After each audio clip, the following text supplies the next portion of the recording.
Hello student, welcome back to success mantra. तो स्वागत है एक बार फिर से आप सभी का हमारे the Hindu daily news analysis में। तो आज यानी कि 19 जुलाई 2025 के द हिंदू में क्या है खास, जो कि एग्जाम पर्सपेक्टिव से बहुत ही ज़्यादा इंपॉर्टेंट है। चलिए जल्दी से डिस्कस कर लेते हैं। इसके साथ ही कल हमारा द हिंदू मिस आउट हो गया था, तो आज हम 18 एंड 19 जुलाई है ना, दोनों का द हिंदू एनालिसिस करने वाले हैं। तो चलिए बिना देर किए हुए शुरू करते हैं। So the first news is from India US NATO tensions, है ना। तो इंडिया यूएस और जो वेस्टर्न कंट्रीज हैं, इनके बीच में जो रिलेशन है ना, कभी कभी बहुत डीप हो जाते हैं, कभी कभी बहुत स्वीटन हो जाते हैं, और कभी कभी बहुत ज़्यादा हार्श हो जाते हैं। तो अभी जब कभी भी बात आती है रशिया इंडिया रिलेशंस की, है ना, जब कभी भी रशिया इंडिया रिलेशंस पे बात होती है ना, तो जो सारे वेस्टर्न कंट्री हैं इंक्लूडिंग यूएसए, और जितनी भी वेस्टर्न ऑर्गेनाइजेशन है, चाहे वो यूरोपियन यूनियन हो या फिर नेटो हो, है ना, वो एक साथ मिलके इंडिया को क्रिटिसाइज करने लगती हैं, या फिर उन सारे कंट्रीज को क्रिटिसाइज करने लगती हैं जो रशिया को सपोर्ट करते हैं डायरेक्टली इनडायरेक्टली, रशिया के साथ सिंपैथी रखते हैं डायरेक्टली इनडायरेक्टली। तो उसी पर जो है रिसेंट न्यूज है, India wants against double standard over Russian oil. Actually हुआ क्या कि यूएसए यूएसए के जो प्रेसिडेंट हैं डोनाल्ड ट्रंप, उन्होंने रशिया को एक अल्टीमेटम दिया कि 50 डेज हैं आपके पास, आप इस वॉर को जितनी जल्दी खत्म कर सकते हैं उतनी जल्दी खत्म करें, है ना। आफ्टर 50 डेज यूएसए जो है दोबारा से यूक्रेन को स्ट्रेंथन करना शुरू कर देगा, यानी कि वेपन सपोर्ट प्रोवाइड करना शुरू कर देगा। ठीक है। उसके बाद जो एक नैरेटिव बन रहा था कि जो यूएसए है वो बहुत ज़्यादा इंडल्ज नहीं होने वाला रशिया यूक्रेन वॉर में, वो एकदम से चेंज हो गया। ठीक है। उसके बाद जितनी भी जो वेस्टर्न अलाइज हैं, वेस्टर्न ऑर्गेनाइजेशंस हैं, है ना, वो एकदम खुल के फ्रंट पे आ गई और क्रिटिसाइज करने लगी उन सारे कंट्रीज को, है ना, जो रशिया के साथ सिंपैथी रखते हैं या फिर रशिया के साथ अच्छे रिलेशंस को एंजॉय करते हैं। ठीक है। तो सबसे पहले स्टेटमेंट इसमें नेटो का आया, है ना। ठीक है। डोनाल्ड ट्रंप का भी इससे पहले स्टेटमेंट आ गया था कि भाई 50 दिन है, 50 डेज है रशिया के पास, अगर उसको जो वॉर है ना, खत्म करनी है तो खत्म कर दे भाई, पीस टॉक्स और बाई एनी अदर मीन्स, है ना। इसके अलावा इन्होंने बॉर्न किया उन कंट्रीज को भी जो रशिया से ट्रेड कर रहे हैं अभी भी। तो इन्होंने कहा है कि जो कंट्री रशिया से ट्रेड करेंगे हम उन पर 500% ड्यूटी लगा देंगे। ठीक है। उसके बाद नेटो ने भी बोला कि भाई, है ना, जो खुल के उन्होंने 3 कंट्रीज का नाम लिया कि इंडिया, ब्राजील और चाइना, ये तीनों कंट्री रशिया को सपोर्ट करना बंद कर दें, है ना। अदरवाइज इन कंट्रीज पर भी रशिया जैसे इक्वल सैंक्शंस लगाए जाएंगे। ठीक है। तो जब ट्रेड की बात आई तो ट्रेड में सबसे प्राइमरी इंडिया रशिया के ट्रेड में अभी क्या है, क्रूड ऑयल। इन्होंने बोला कि जो इंडिया है वो रशिया से क्रूड ऑयल परचेज करना, है ना, बंद कर दे। तो इस पर इंडिया ने बोला कि आप इतने डबल स्टैंडर्ड मत लगाइए, है ना। वेस्टर्न अलाइज एंड यूएसए को बोला है कि आप इतने, है ना, डबल स्टैंडर्ड कैसे रख सकते हैं, है ना। जर्मनी जर्मनी क्या कर रहा है, विरोध कर रहा है, अपोज कर रहा है इंडिया का टू परचेज रशियन ऑयल। ठीक है। Whereas on the other hand खुद रशियन गैस परचेज कर रही है। आधा यूरोप, चाहे आपका पोलैंड हो, इवन यहां आपका फ्रांस हो, हंगरी हो, नेदरलैंड हो, डेनमार्क हो, ये सारे कंट्री रशिया से गैस परचेज कर रहे हैं।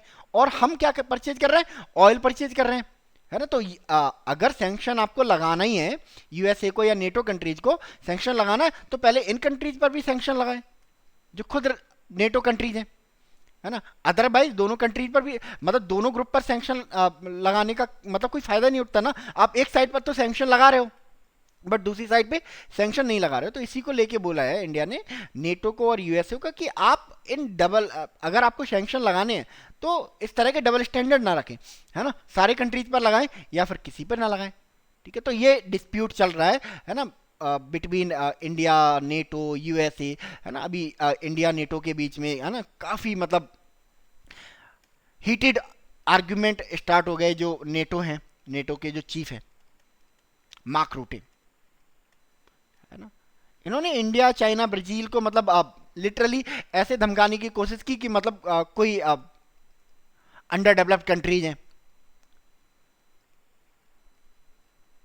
है ना। इन्होंने बिल्कुल चाइल्डिश लैंग्वेज में मतलब समझाया, मतलब इंडिया, चाइना और ब्राजील को, कि अपने दोस्त पुतिन को फोन लगाओ, है ना, और उनको बोलो कि ये वॉर खत्म कर दें,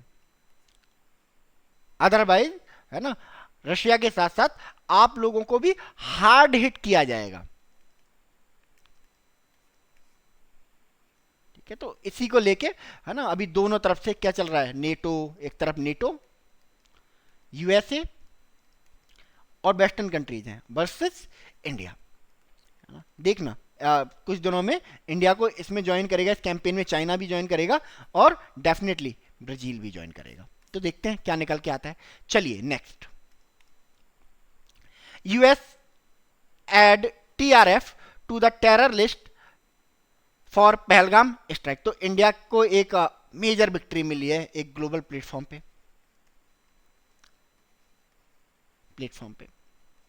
है ना।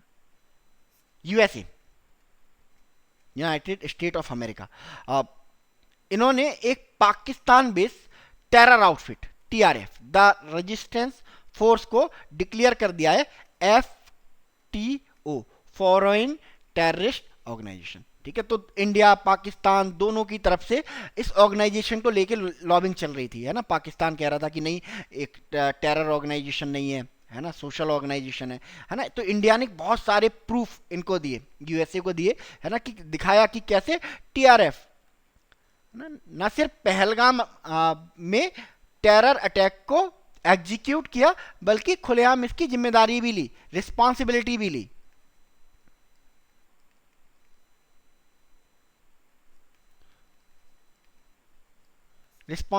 ली। तो पहलगाम अटैक को लेके दुनिया में एक सिंपैथी भी है इंडिया के लिए। दैट इज वाई यूएसए को, है ना, इंडिया की इस डिमांड के आगे झुकना पड़ा और टीआरएफ को एक फॉरेन टेरर ऑर्गेनाइजेशन डिक्लेयर करना पड़ा।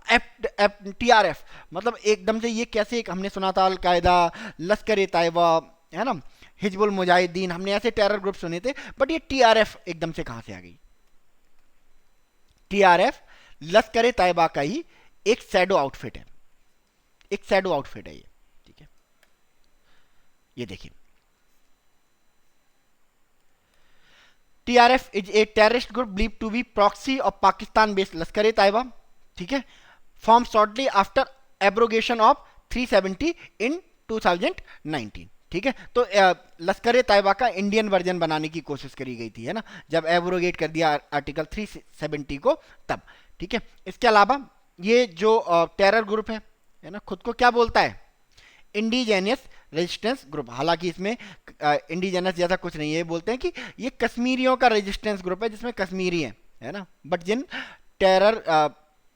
टेररिस्टों ने पहलगाम में अटैक किया, वो उनमें से कोई भी कश्मीरी नहीं था, सारे पाकिस्तानी बेस्ड टेररिस्ट थे। तो, है ना, एक दिखावा करने के लिए कि ना, कि देखो कश्मीर में कैसे लोग, है ना, इंडिपेंडेंस चाहते हैं, कैसे पाकिस्तान के साथ सिंपैथी रखते हैं। तो कोई टेरर ऑर्गेनाइजेशन नहीं बोला इन्होंने, नाम क्या रखा है, टीआरएफ, द रेजिस्टेंस फोर्स। और मतलब एक ऐसी फोर्स जो रेजिस्टेंस कर रही है, किसका, इंडियन गवर्नमेंट का, इंडियन आर्मी का, है ना। तो एक ऑर्गेनाइजेशन बनाई गई, है ना, लश्कर ए तैयबा के द्वारा, क्योंकि लश्कर ए तैयबा, है ना, एक यूएन डेजिग्नेटेड टेरर आउटफिट जैसे डिक्लेयर कर दिया गया। तो अब इनके द्वारा कोई एक्टिविटी की जाएगी अगर इंडिया में, है ना, तो पाकिस्तान को क्या फेस करना पड़ेगा, एक बैकलैश फेस करना पड़ेगा। तो नो डाउट एक ह्यूज विक्ट्री हुई है इंडिया के लिए, है ना। और एक छोटी सी ट्रिब्यूट भी है टू पर्सन, है ना, who dead in Pahalgam attack. कितने लोग मारे गए थे, 26 लोग मारे गए थे। कब हुआ था ये, 22 अप्रैल को हुआ था। ठीक है, चलिए नेक्स्ट,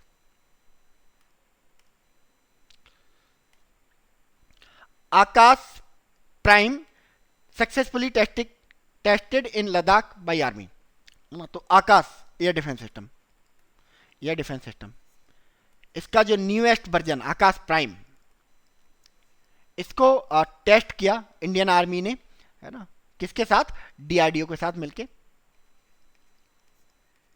लद्दाख में। एंड ये जो टेस्ट हैं सुपर सक्सेसफुल रहे हैं, है ना, as per the Indian army spokesperson की दो टारगेट को चूज किया गया, दो एरियल टारगेट को चूज किया था, है ना, और उन टारगेट्स को आकाश प्राइम ने बहुत प्रिसाइजली हिट किया। ठीक है, क्या है ये आकाश डिफेंस सिस्टम, देख लेते हैं।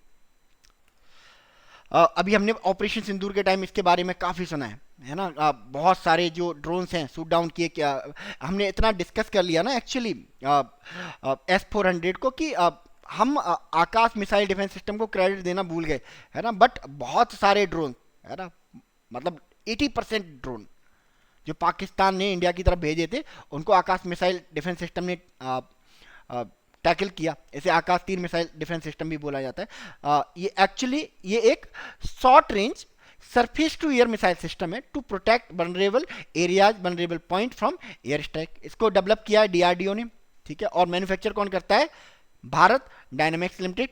ठीक है, स्पीड कितनी है 2.5 टू 3.5 मैक, ठीक है, और ऑपरेशनल रेंज कितनी है 4.25 से लेके 25 किलोमीटर तक इसकी, है ना, ऑपरेशनल रेंज है, और 60 केजी बार हेड को ये कैरी कर सकता है। ठीक है, तो ये आकाश मिसाइल डिफेंस सिस्टम है। चलिए next, Razia Sultan Noorjahan drop from class 8 and class 8 history text book. तो अभी जो हमारी एनसीईआरटी की किताबें हैं, बुक्स हैं, खास करके हिस्ट्री की बुक्स, इनको ओवरहॉल किया जा रहा है बड़े लेवल पे, है ना। जो हिस्ट्री पहले लिखी गई थी, है ना, उस हिस्ट्री के साथ प्रॉब्लम क्या थी, है ना, कि उसमें कुछ ही कैरेक्टर्स को ज्यादा वेटेज दे दिया गया था, मोर वेटेज,